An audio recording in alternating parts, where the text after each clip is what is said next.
আসসালামু আলাইকুম বন্ধুরা। আজকে আমি দেখাবো আপনি অনলাইনে থাকা সত্ত্বেও আপনার ফ্রেন্ড লিস্টে থাকা বন্ধুরা আপনাকে অনলাইনে দেখবে না, বরং দেখবে যে আপনি অফলাইনে আছেন। তো বিষয়টা অত্যন্ত জটিল হলেও আজকে আমি খুব সহজভাবে আপনাদেরকে দেখানোর চেষ্টা করছি। বন্ধুরা, শুরু করা যাক। প্রথমত আপনি আপনার মেসেঞ্জার অ্যাপটি ওপেন করবেন। তারপর এই যে কারো এরকম নিচে থাকবে, দেখবেন এরকম মেনু বারটা অর্থাৎ থ্রি লাইনটা কারো এরকম এই কর্নারে থাকতে পারে, কারো অন্যদিকে থাকতে পারে। যেখানেই থাকুক না কেন আপনি থ্রি লাইনটা যেখানে পাবেন সেখানে একটা ট্যাপ করে দেবেন। তো এখানে ট্যাপ করার পর আপনি এই যে দেখতে পাচ্ছেন সেটিংস নামে একটা অপশন আছে, এই সেটিংসে একটা ট্যাপ দেবেন। তারপর একটু নিচে আসবেন এবং এখানে দেখতে পাচ্ছেন অ্যাক্টিভ স্ট্যাটাস নামে একটা অপশন আছে, এটাতে একটা ট্যাপ করে দেবেন।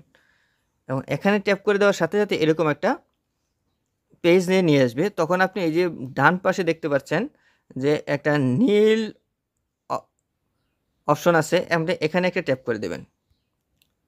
তো এখন দেখুন ম্যাজিকটা, আপনি যদি চান যে প্রথমটা সিলেক্ট করবেন, এটার মানে হয়েছে আনটিল আই চেঞ্জ ইট, অর্থাৎ যতক্ষণ পর্যন্ত আপনি এটাকে চেঞ্জ না করবেন।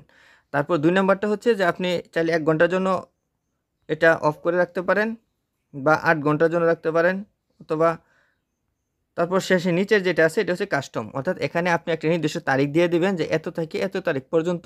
এখান থেকে আপনি যে কোনো একটা তারিখ সিলেক্ট করতে পারেন, আমি দিয়ে দিচ্ছি, আপনি যে কোনো একটা সিলেক্ট করে নেবেন। ধরেন আমি ১১ তারিখ পর্যন্ত আমি এটাতে অ্যাক্টিভ থাকবো না, তখন আপনি এখানে ওকে করে দেবেন। এই যে নিচে দেখতে পাচ্ছেন ওকে।